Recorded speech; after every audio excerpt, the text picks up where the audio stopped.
হে বাংলার মানুষ, তোমাদের ইতিহাস শুধু রাজনীতির ইতিহাস নয়, এটা সংগ্রামের ইতিহাস। এটা ভাষা আর ঐতিহ্যের জন্য লড়াইয়ের ইতিহাস। এটা মাথা নত না করার ইতিহাস।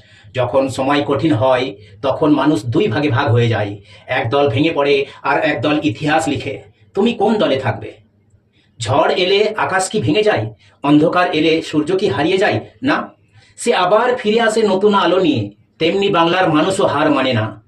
চোখে জল থাকলেও স্বপ্ন ছাড়ে না। হাজার প্রশ্নের ভিড়ে দাঁড়িয়ে বলে, আমি বাংলার মানুষ, আমার বুকের ভিতর এখনো সাহস বেঁচে আছে। মনে রেখো বাংলার মানুষ, পরিস্থিতি বদলাবে, সময় বদলাবে, কিন্তু তোমার আত্মবিশ্বাস ভেঙে গেলে সবচেয়ে বড় হার সেখানেই। আজ যদি ভয় থাকে তাহলে সেই ভয়কে শক্তিতে বদলাও। আজ যদি কষ্ট থাকে তাহলে সেই কষ্টকে স্বপ্নে বদলে দাও। কারণ মানুষ তখনই হারিয়ে যায় যখন সে নিজের ভেতরের আলোটাকে নিভিয়ে ফেলে। আর বাংলার মানুষ, তারা আলো নিভাতে দেয় না। যদি রাত নামে তবুও প্রদীপ জ্বালাও।